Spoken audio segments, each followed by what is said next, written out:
Hello friends, मेरे story channel पे आप सभी का स्वागत है। मेरी आज की कहानी है विकल्प। एक बार फिर सोच लो सोनी, हम अब भी साथ साथ रह सकते हैं। अरविंद ने आखिरी बार सोनिया को समझाने का प्रयास किया। सोनिया खिड़की के पास खामोश बैठी शून्य में कुछ निहार रही थी। उसने कोई प्रतिक्रिया नहीं दी।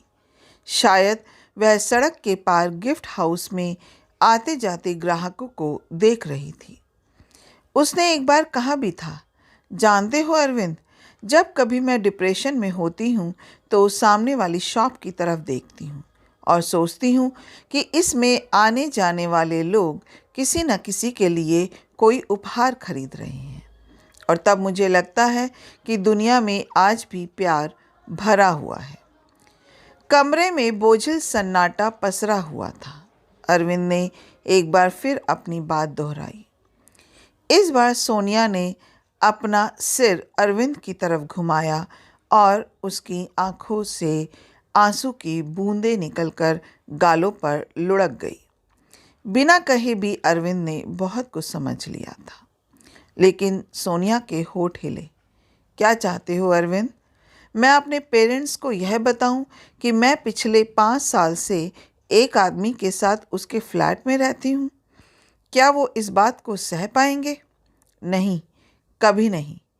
वो अपने बेटे बहू से निराश अपने जीवन का अंतिम समय अपनी उस बेटी के साथ बिताना चाहते हैं जो उनके लाख मनाने पर भी आज तक शादी नहीं कर सकी। नहीं, हम अब साथ नहीं रह सकते। मैं उनके आने से पहले ये फ्लैट छोड़ दूंगी। अरविंद को लगा कि सोनिया की बातों में दम तो है ही। इस महानगरीय व्यवस्था के लिए ऐसे रिश्ते को भला कौन माता पिता पसंद करेंगे? यह तो बस इस महानगर की दौड़ती भागती जिंदगी का एक सुविधाजनक रास्ता है। अरविंद जब पहली बार दिल्ली आया था तो कई दिनों तक उसे नींद ही नहीं आई थी। हर समय सहमा सहमा सा रहता था। तब वह मात्र 20 साल का था।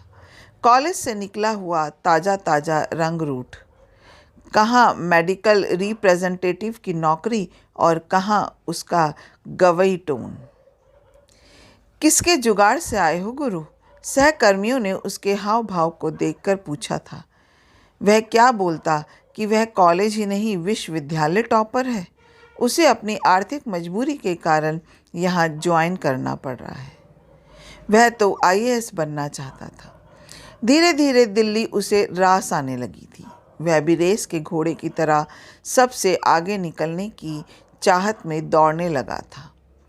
एमआर से area manager, zonal manager, CE, Delhi से मुंबई, 2 साल अमेरिका, उसके बाद बेंगलोर। कंपनी बदलती गई, ओहदा बढ़ता गया था और ज़िंदगी पूरी तरह व्यावसायिक होती चली गई।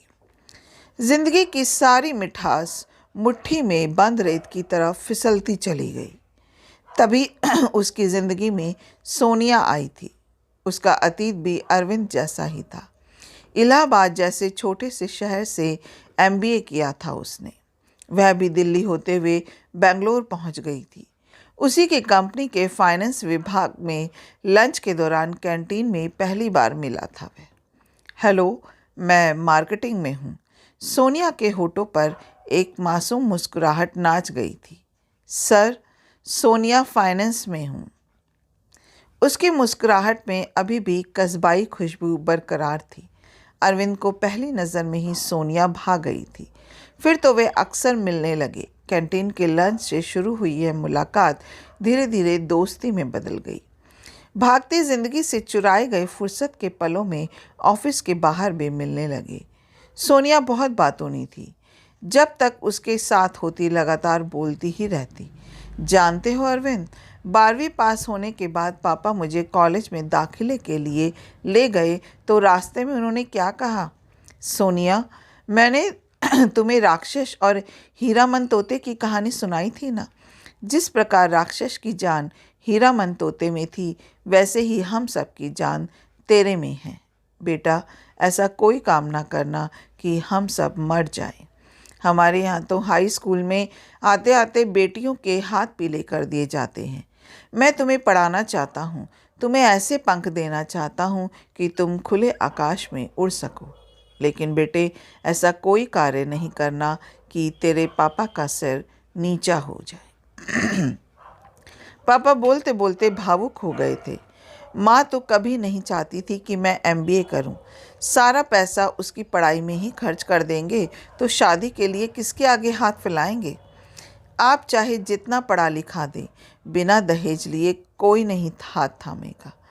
अम्मा समझाती रही, लेकिन पापा ने मेरा दाखिला करा ही दिया। नोएडा में मैं विमेन हॉस्टल के गेट पर मुझे छोड़ते समय पापा की आंखों में आंसू थे।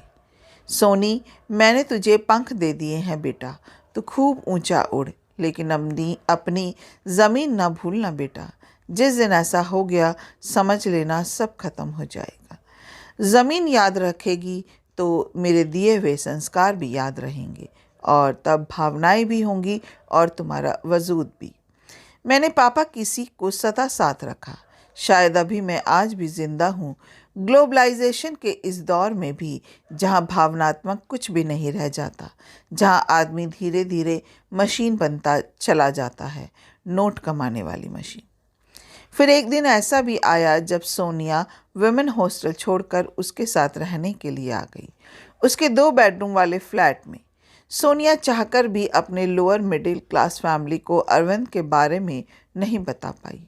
भला कैसे बता पाती कि वह एक ऐसे आदमी के साथ एक ही छत के नीचे रहती है जिससे उसके विचार मिलते हैं, जो इस विशाल समंदर में उस जैसी नन्ही मछली की सुरक्षा में अपनी हथेलियों का सहारा देने के लिए तत्पर रहता है। पिता और माँ के लिए तो वह तब भी हीरामन तोता थी और आज भी है। उनके प्राण तो उसी में बसते हैं। हाँ, अब मनीष जरूर उससे अलग हो गया था। मनीष उसका भाई, उससे 5 साल छोटा था, जो आज की तारीख में गुड़गांव में एक मल्टीनेशनल कंपनी में इंजीनियर था, जो 4 लाख सालाना पैकेज के बावजूद अपने बूढ़े माता पिता को नहीं रख पा रहा था। थके हारे माता पिता अपने जीवन का अंतिम पड़ाव अपनी लाडली बेटी के सानिध्य में बिताना चाहते थे। अरविंद का फ्लैट 3रे फ्लोर पर था। खिड़की पर बैठी सोनिया अभी भी बाहर कुछ खोजने का प्रयास कर रही थी। गिफ्ट शॉप कब का बंद हो चुका था। उसके सामने ही लगे पोल का मरकरी बल्ब भुक भुक कर शाम से जलने की कोशिश कर रहा था, लेकिन एक घड़ी रात के बाद भी वह सफल नहीं हो पाया था। सोनिया को लगने लगा था कि अरविंद उससे प्यार नहीं करता, सिर्फ अकेलेपन का डर उसे साथ रहने का पर मजबूर किए हुए है। नहीं तो वह अपने इस संबंध को सामाजिक मान्यता तो दिला ही सकता था। यदि आज वह पति पत्नी होते तो उसके पिता को भला क्या आपत्ति होती। लेकिन अरविंद को तो विवाह एक बंधन लगता है। वह अक्सर कहता, प्यार की हत्या करनी हो तो शादी कर लो।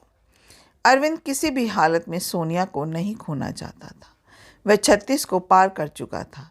सिर के आगे के बाल साथ छोड़ चुके थे। धीरे धीरे वह गंजेपन की तरफ बढ़ रहा था। सोनिया भी तो 32 की हो चुकी थी।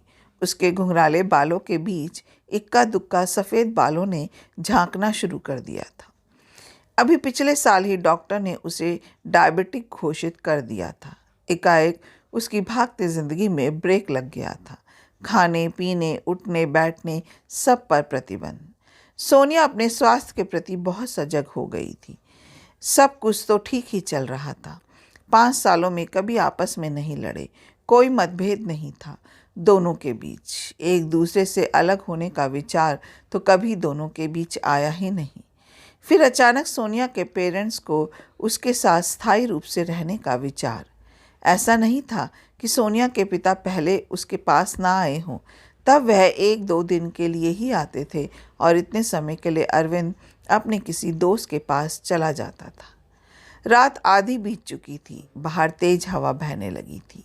खुली खिड़की से अंदर आती हवा दीवार पर लगे कैलेंडर से खेलने लगी थी। तिपाही पर रखी पत्रिका के पन्ने फड़फड़ाने लगे।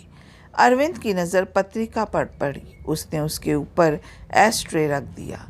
मुख्य पृष्ठ पर एक युवा दंपति ट्रॉली में बैठे अपने मासूम बच्चे को देखकर भाव विभोर हो रहे थे और वह मासूम ट्रॉली में लटके खिलौने को पकड़ने में व्यस्त था।